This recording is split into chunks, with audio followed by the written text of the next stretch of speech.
welcome Coach Jon. Jon is here with us today and he'll be sharing with us more insights on reconciliation to have a perception on how we should work with the brain. I like what I've read about you. You talk about working with the brain instead of against it. The statement itself, it's massive. Please help us understand it. Yeah, well, I think about, and I'll put my Christian lens on it as well.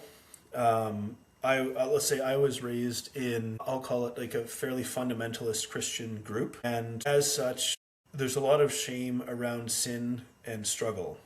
And it's not that we're permissive of sin, but it can also lead to what I'll call performative Christianity, where obedience precedes love. That's in the wrong sequence.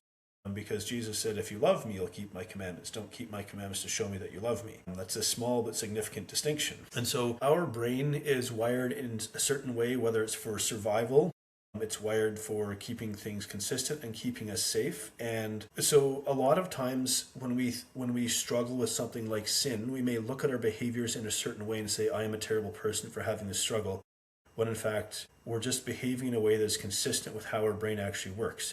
So when I'm having a binge eating episode or engaging in any kind of substance use or things like that, part of it is my brain seeking for escape, seeking for relief, seeking for something that's not what I'm presently feeling or experiencing. It doesn't mean the behavior is helpful, but it means the behavior is understandable. And I often use this phrase, I will say, a compassionate awareness becomes the foundation of transformational change. Now, there's a lot of things that are also captured in that phrase. But the ability to, you see, all of our sin is ever known before God. It's not surprising to God that we sin.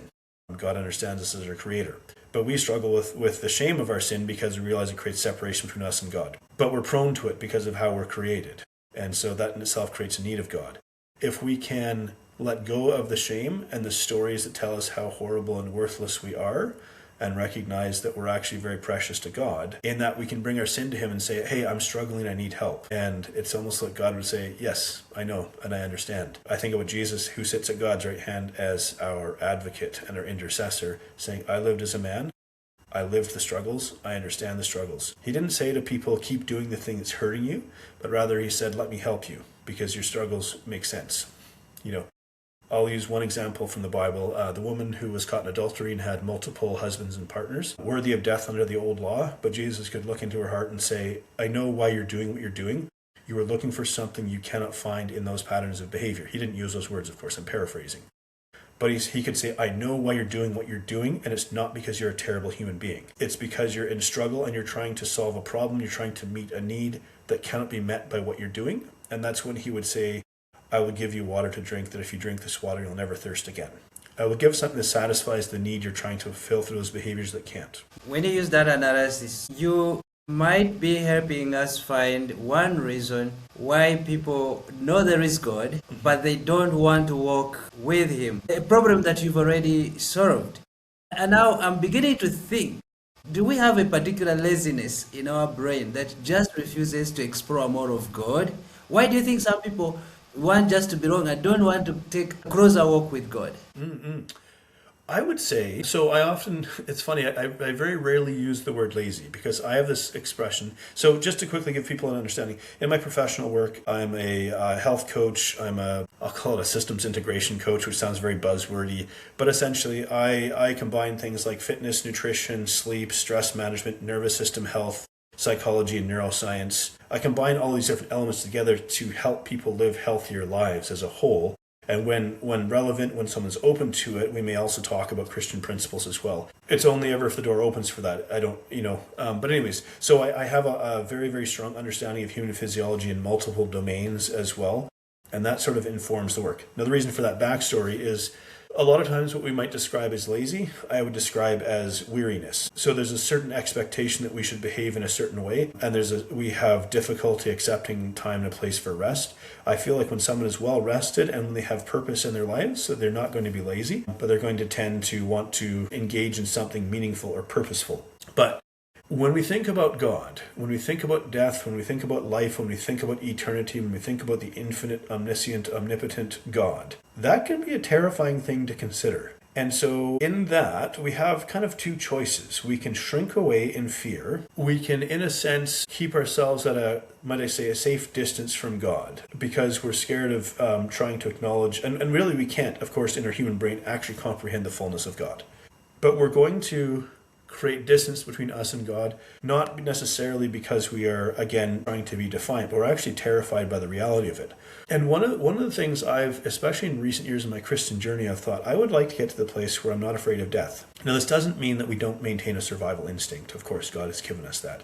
But it's rather to not live with this existential dread. I really think that hinders people. You know, I think what Jesus said, I think it was to Philip, when he said, if you've seen me, you've seen the Father. What is he really saying in that? He said, the way that I move and interact with you, speak to you, feel about you, the compassion I have for you, the desire I have for you to help you, and I'm literally an agent of the Father. You are seeing the Father's nature and love embodied in me. And so sometimes I think there's this idea that God is in the eternal realm sitting there with a sledgehammer waiting to crush us for our mistakes, when in fact he sent Jesus to suffer for our sins to reconcile us to him. And maybe this would be the other part of it, is we think about God as an angry, vengeful, punitive father, not one who wants to, yet we see the Father's heart again in the parable of the prodigal son, someone who runs to meet the one who's lived a ruinous life and saying, I'm so glad you're back because I want to share this with you. That's the heart of our God. But if we are raised to believe in the punitive, and it doesn't say I'm not going to pretend there's not wrath and judgment and things like that. I'm not trying to make it sound like God is just a fluffy, teddy bear here. But what I mean is, if we see the deep heart of God, it is for us to be reconciled to him and ultimately through Jesus and what he accomplished on the cross. But it's a terrifying thing to think about. We have to move through that, move closer to God, because we are mortal and we are finite. And that in itself could be a terrifying realization, until we realize that Jesus conquered death. This is the time for you to tell our audience what you do. Thank you. freedomnutritioncoach.com is where you can find me. The website itself probably needs to grow and be updated. I have a new kind of umbrella company in the background describing the fullness of what I do. But common the way that people find me is wanting to improve their health or weight loss or things like that. And so that website is still there. I'm relatively quiet on social media right now, which is why I steer people towards the website. There will be some new things emerging probably this year at some point in time. It's just a matter of capacity. It's not that I'm unreachable. I have quite a full schedule. I still have room in it, but I have quite a full schedule. I have a lot of people that I work with. It just so happens that when you do kind of the unique work that I do and people start to learn about it, people start to talk about it and find their way to me somehow. But there, if people do want to, you can see there's a link. You can book a 30-minute chat with me, no charge. We can just have a talk about whatever's going on in your life and figure out if I'm able to help you or not. And most people, I would say, you have that chat and you'll leave with a different perspective on yourself, on your health, on your life. And that's why I offer that, because sometimes that's all people need is a change of perspective from one conversation. Thank you very much. Our guest this week is Jonathan McLennon. We are ending here with this episode, and we will be back very soon. Please stay updated. Please consider subscribing to make sure you do not miss the next